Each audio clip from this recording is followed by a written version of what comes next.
কারো বিরুদ্ধে লেশ মাত্র চাঁদাবাজি, সন্ত্রাসী, দুর্নীতির ছিলে ছুটা যদি সামান্যতম দ্রুততম সম্পর্ক যদি অভিযোগ পাওয়া যায়, এনসিপির কমিটিতে কেউ আসতে পারবে না। এটা স্ট্রেট ফরওয়ার্ড আমাদের কথা।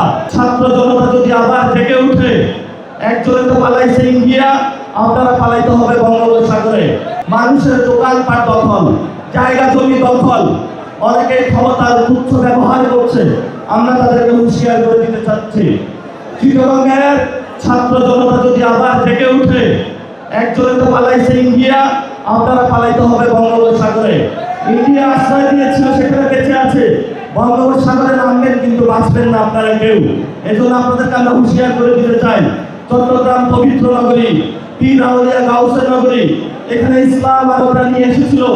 এই যেখানে প্রবেশদ্বার ইসলামের, সেখানে অন্যায় অবিচারের বিরুদ্ধে আপনারা দাঁড়িয়ে থাকবেন, কারোর সাথে কোনো কম্প্রোমাইজ করবেন না।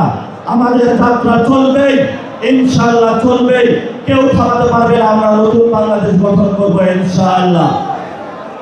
আমাদের শেষ যে কথাটা, আজকে যারা এখানে উপস্থিত হয়েছেন বিভিন্ন দলে, ওনারা খুব ভালো মানুষ, এবং চিটাগংয়ে যারা আছেন আজকে আপনারা এখানে উপস্থিত হয়েছেন, অনেকের বিরুদ্ধে অভিযোগ পাওয়া যাচ্ছে। আমরা স্পষ্ট ঘোষণা করছি, যদি কারো বিরুদ্ধে লেশ মাত্র চাঁদাবাজি, সন্ত্রাসী, দুর্নীতির ছিলে ছুটা যদি সামান্যতম দ্রুততম সম্পর্ক যদি অভিযোগ পাওয়া যায়, এনসিপির কমিটিতে কেউ আসতে পারবে না। এটা স্ট্রেট ফরওয়ার্ড আমাদের কথা। আমরা এটার বিরুদ্ধে যুদ্ধ ঘোষণা করেছি। আমরা বাক্যের নিচে কোনো অন্ধকার রাখতে চাই না। আমরা আগে নিজে আলোকিত হতে চাই, তারপরে মানুষের কাছে দাওয়াত পৌঁছাতে চাই। যারা আপনারা উপস্থিত হয়েছেন সবাইকে ধন্যবাদ।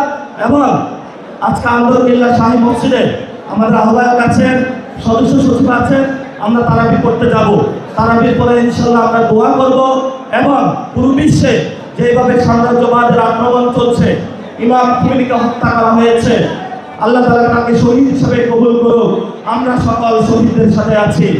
এই হত্যার আমরা নিন্দা জানাই, তীব্র বিরোধিতা করি, এবং আপনারা যে যে যার জায়গা থেকে ইনশাআল্লাহ প্রতিবাদ জারি রাখবেন। নতুন বাংলাদেশ হবে, ভয় পাইলে চলবে না।